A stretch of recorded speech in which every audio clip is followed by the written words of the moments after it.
Titanic.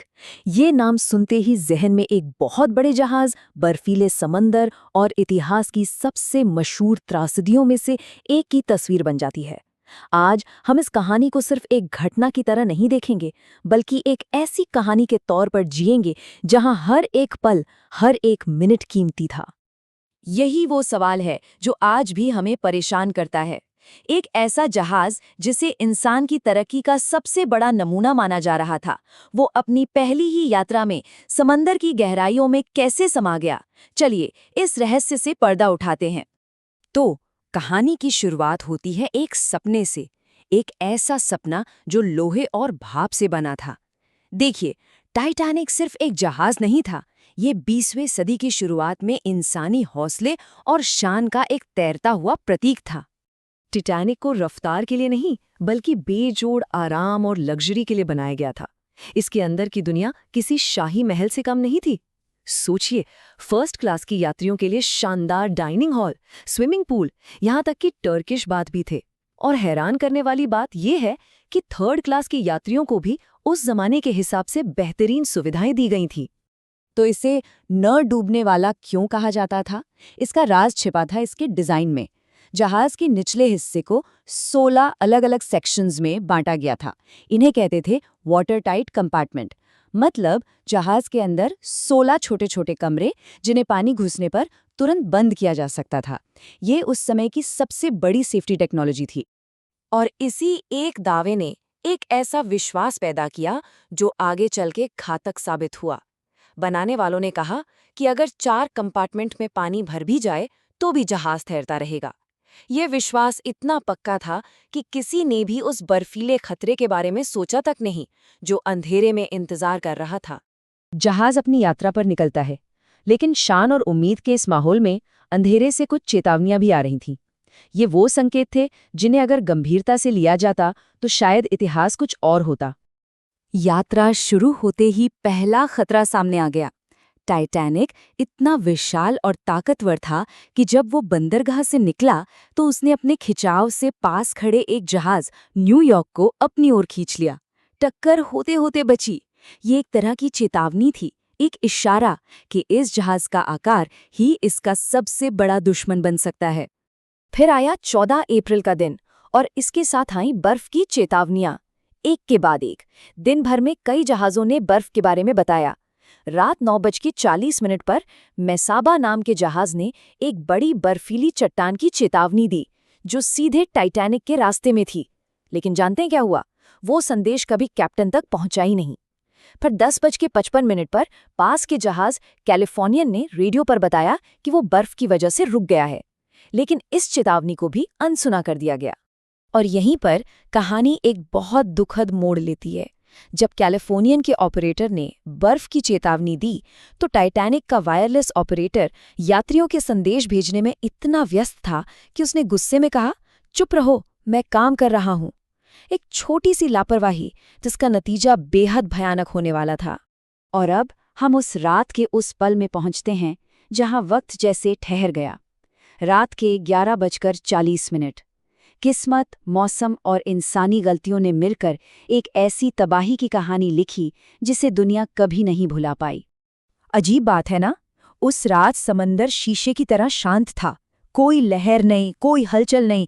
आमतौर पर लहरें जब बर्फीली चट्टानों से टकराती हैं तो सफ़ेद झाग बनता है जिससे उन्हें दूर से देखा जा सकता है। लेकिन उस रात की खामोशी ने उस बर्फीले हत्यारे को अंधेरे में छिपा दिया था। और जैसे किस्मत को यही मंजूर था, एक और चीज गलत हुई।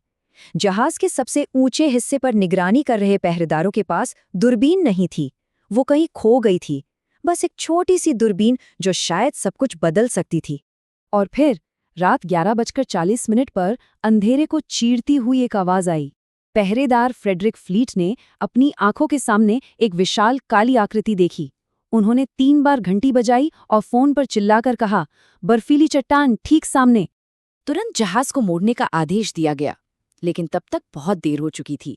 टाइटैनिक का किनारा बर्फीली चट्टान से ऐसे टकराया जैसे कोई चाकू टिन के डिब्बे को चीर देता है।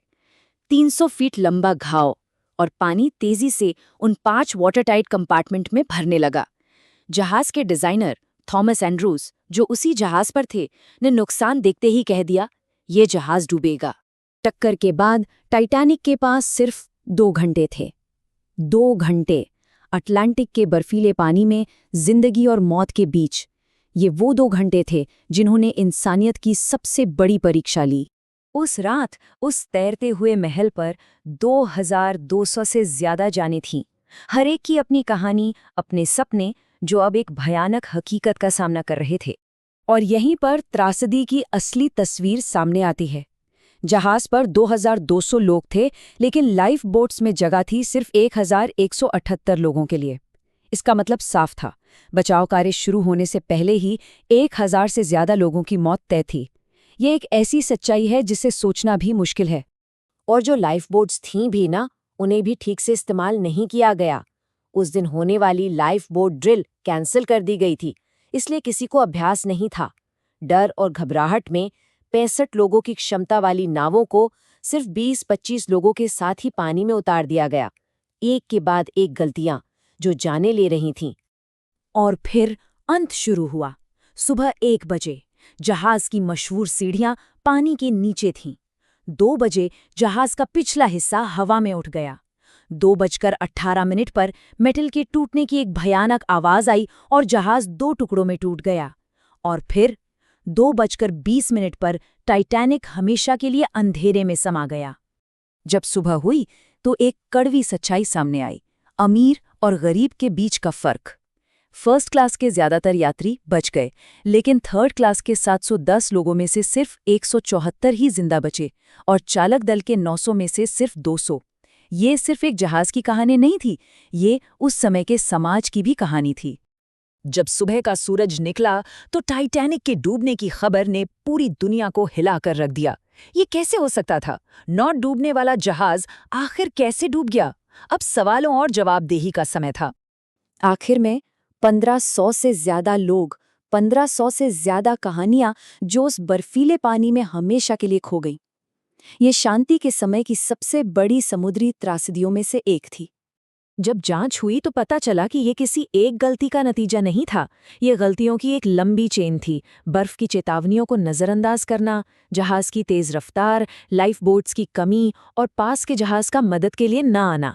हर मोड़ पर एक गलत फैसला लिया गया था।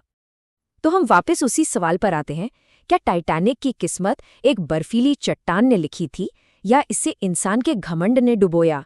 ये कहानी हमें सिखाती है कि प्रकृति की ताकत के सामने इंसान की सबसे बड़ी तकनीक भी कुछ नहीं है। ये एक ऐसी कहानी है जो हमें हमेशा याद दिलाएगी कि कभी भी खुद को न डूबने वाला नहीं समझना चाहिए।